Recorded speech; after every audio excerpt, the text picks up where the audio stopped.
एक छोटे से गांव के हृदय में हाजी करीम अपने पुराने घर के बाहर शांति से बैठे हैं। भूली हुई कहानियों के मूक संरक्षक अली और आयशा हलचल भरे शहर से आते हैं।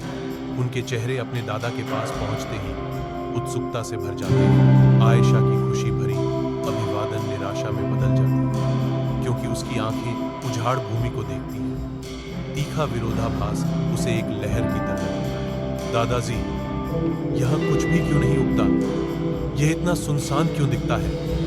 आयशा चिल्लाती है। उसकी आवाज बंजर परिदृश्य में गूंजती है। हाजी करीम की आंखें दृढ़ संकल्प से चमक उठती हैं। इस भूमि को बस कुछ प्रयास की आवश्यकता है। यदि आप चाहें तो इसे पुनर्जीवित किया जा सकता है। वादा हवा में लटका हुआ है, जो एक चुनौती है और भूली हुई धरती में फिर से जान फूंकने का निमंत्रण है। अविराम धूप के नीचे दादा, अली और आयशा अपना कठिन कार्य शुरू करते हैं। उनकी दृढ़ता बंजर परिदृश्य के विपरीत है। सूखी धरती के खिलाफ फावड़े की हर मार उनके अटूट संकल्प का प्रमाण। पसीने से तर बच्चे अथक रूप से पत्थर बनाते हैं, नई जिंदगी के लिए जमीन तैयार करते हैं। गांव वालों की खिल्ली भरी हंसी गूंजती है।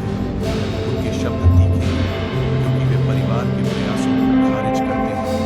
अपना बचपन बर्बाद कर रहे हैं, तुम्हें इस झाड़ी से क्या मिलेगा? उपहासों को अनदेखा करते हैं। दादा कोमल हाथों से बीज बोते हैं। उनका चेहरा कड़ी मेहनत की शांत संतुष्टि से अंकित है। दादा के चेहरे पर मुस्कान है, कड़ी मेहनत की संतुष्टि। 3 सप्ताह बीत जाते हैं और भूमि जागती है, क्योंकि एक हरा भरा धीरे धीरे खुलता है, जो परिदृश्य को जीवन से करता है। 1 महीने बाद फूलों के खिलने और सब्जियों के कोमल हवा में झूमने से रंगों का विस्फोट मिला है, जो प्रकृति के लचीले मंत्र हैं। आम के पेड़ों पर कलियां खिलने से जीवन भरता होता है, जो प्रचुरता और नवीनीकरण के मौसम का वादा करता है। ग्रामीणों ने आश्चर्यचकित चेहरों के साथ देखा। उनके दिल अविश्वास और कृतज्ञता से भर गए, क्योंकि उन्होंने चमत्कारी परिवर्तन देखा। शाम के आकाश के नीचे आयशा और अली एक साथ काम करते हैं।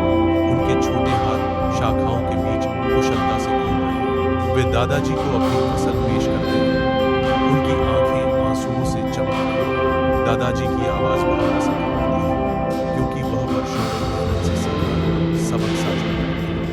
देखो बच्चों, कड़ी मेहनत में महानता, बंजर भूमि आज स्वर्ग जैसी लगती है, केवल इसलिए कि हमने हार नहीं मानी। आयशा जवाब देती है।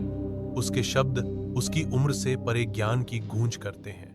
और हमने सीखा है कि सच्ची खुशी केवल परिणाम में ही नहीं, बल्कि कड़ी मेहनत की यात्रा में छिपी होती है। ढलते सूरज की किरणें बगीचे में लंबी छाया डालती हैं, जो उनके साझा श्रम और अटूट भावना का प्रमाण है।